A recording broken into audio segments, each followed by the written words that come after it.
The price of secrets. I used to believe that the worst kind of betrayal came from strangers. That pain could only truly pierce you if it came from the outside, from people who never really mattered. I was wrong. The sharpest knife is the one wielded by someone you love. My name is Claire. I was married to Adam for 7 years. 7 years of building a life, a home, a future. He wasn't perfect, but he was mine.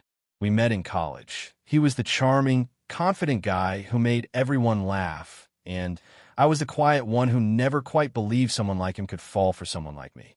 But he did, or so I thought. And then there was Emily, my best friend since we were 15. She was there through every major moment of my life, breakups, graduations, the night I got engaged.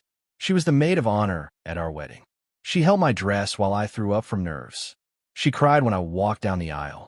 I used to joke that she knew Adam almost as well as I did. Maybe that was the problem. Looking back, the signs were there. They always are, aren't they? You just don't see them until the truth claws its way into the light. The first crack appeared on a Sunday afternoon. I was doing laundry when I picked up Adam's jacket from the floor. As I emptied the pockets, a slip of paper fell out. A receipt from a bar across town. 2 cocktails. 1 appetizer. The date? Last Tuesday. The night he said he was working late. I didn't panic. Not yet. I convinced myself it could have been with a colleague, a client, a friend. But then I noticed the handwriting scrawled on the back. Thanks for last night. Your trouble. A little heart drawn at the end. My stomach twisted. I knew that handwriting. I'd seen it on birthday cards, sticky notes on my fridge, and the label of a wine bottle she brought to my birthday dinner. It was Emily's. Still, I needed more. Needed to be sure. I wish I hadn't. The next week, I went through Adam's phone while he was in the shower. My hand was shaking so badly I could barely type in the password. It was a message thread under a contact saved as E. Dozens of messages, some deleted, some left behind like breadcrumbs. Same time next week. Can't stop thinking about you.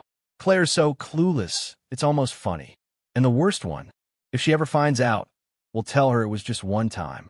I dropped the phone like it burned me. It took me 2 hours to stop crying. Another day to decide what to do. I didn't confront him. Not yet. I wanted to feel something other than pain. I wanted him to hurt. So I planned. Carefully. Quietly. I played the good wife. Cooked dinner. Laughed at his jokes. Even texted Emily like everything was fine. It made me sick, but I needed time. And then I remembered someone. Liam. Adam's best friend since they were kids. The kind of man who always seemed too good to be true. Loyal, kind, protective. He had a quiet way about him, a steadiness that Adam lacked. I never thought of him that way before, but suddenly I couldn't stop. I invited him over one evening. Told him Adam was working late and I could use company. He hesitated, but he came. We drank wine. Talked. I told him I knew. His face went pale. He didn't ask how. He just nodded and said, I always thought something was off.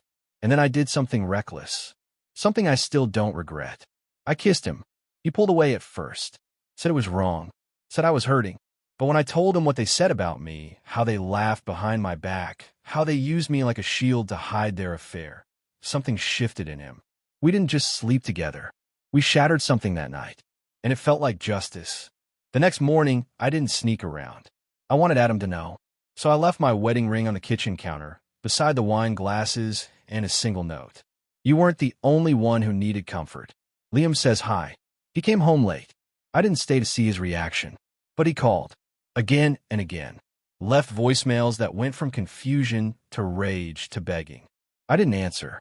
Emily texted me too. Accused me of being cruel.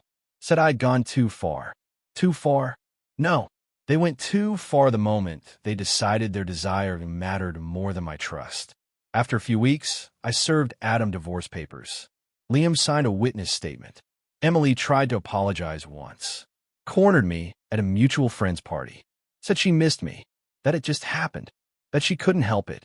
I looked her dead in the eyes and said, You helped yourself to my husband. So I helped myself to your conscience. She never spoke to me again. As for Liam, we didn't end up together. It wasn't like that. We were two broken people who shared a moment in the wreckage. And honestly, that was enough. It's been over a year now. I moved to a new city. Started fresh. I don't flinch at phone notifications anymore. I don't cry in the shower. I go to therapy. I journal. I sleep alone, and I'm at peace with that.